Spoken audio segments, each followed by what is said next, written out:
بص كده يا صاحبي، ركز معايا كده ثواني. انت متخيل انك تقدر تتحكم في التكييف، التلفزيون او الرسيفر او اي جهاز في بيتك بتشغيل بريموت كنترول من موبايلك بس؟ ايوه، من موبايلك. النهارده جايب لك اقوى تطبيق على الاطلاق تقدر من خلاله تتحكم في اي تكييف مهما كان نوعه، سواء كان ال جي، شارب، فليش او حتى اي نوع تاني. التطبيق ده مش بيهزر. التطبيق ده هيسهل حياتك حرفيا وهيوفر عليك وقت وتعب كتير. مش بس تكييف، ده كمان تتحكم في التلفزيون والرسيفر وكل حاجة عندك في البيت ليها ريموت. تابع الفيديو للآخر عشان في مفاجأة قوية جدا مستناك في آخر الفيديو، هتعجبك جدا وهتغير تجربتك مع الموبايل تماما. اول حاجه لازم تتاكد ان الموبايل بتاعك فيه لمبه اي ار، وطبعا دي في اغلب هواتف شاومي. بتجيب الكاميرا وبتعمل كده على اي ريموت او تطبيق عندك، بتلاقي في لمبه اشعار بتشتغل معاك اول مجرد ما انت بتضغط على الزراير في الموبايل. طبعا زي ما هي موجوده في الريموت. طبعا هتشوف الريموت كده هو تقريبا ما فيهوش حجاره، تمام.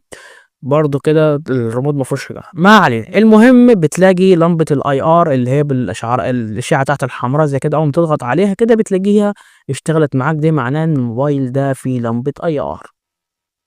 بعد كده بنحمل التطبيق، اسيبلك في اول تعليق، وبتفتح التطبيق وبتخلي التكييف فاصل بدون اي، يعني التكييف فاصل معانا.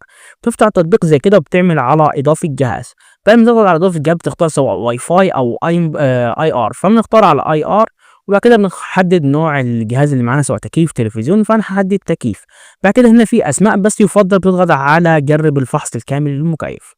تضغط عليه زي كده بتوجه بتخلي الموبايل الموجه للتكييف، وبتعمل على بدء الفحص وبتوديه كده. اول ما مجرد ما بيطلع صوت التكييف بتوقف الفحص ده، وبنتظر كده لغايه ما التكييف يشتغل معانا. ان هو بيجمع لك جميع الرمودات كده لغايه ما يشتغل. اول ما بيجمع معانا كده، كده جمع معانا التطبيق ريموت، فبيظهر لنا اكتر من ريموت، فاحنا بنعمل على تشغيل التكييف لغايه ما نشوف الريموت اللي يشتغل معانا. وادي كده بنجرب الريموتات كده. بعد كده اول ما يجرب معانا بنعمل على حفظ اداة التحكم عن بعد، ده ان الجهاز ده يشتغل معانا.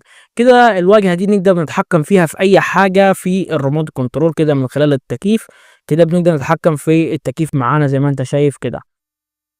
ادي كده التكييف شغال معانا بدون اي مشكله. بنقعد 3 شهور دول وبنعمل اعاده تسميه للجهاز ده لو عندنا اكتر من جهاز، عشان نحدد ان الجهاز ده بيشتغل معانا، مثلا تكييف البيت، تكييف الشركه، تكييف كذا، تكييف كذا. ده كله بنقدر احنا نتحكم فيه عشان يبقى معروف ان فيه بيكون عندنا اكتر من جهاز. بنكتب كده الاسم، ولو عاوز تطبيق تاني يشغل لك اي تلفزيون او رسيفر اكتب في الكومنت واعمل لايك للفيديو واضغط اشتراك وفعل الجرس عشان ابعت لك الرابط على طول. وقول لي رايك في تطبيق النهارده، وبس كده.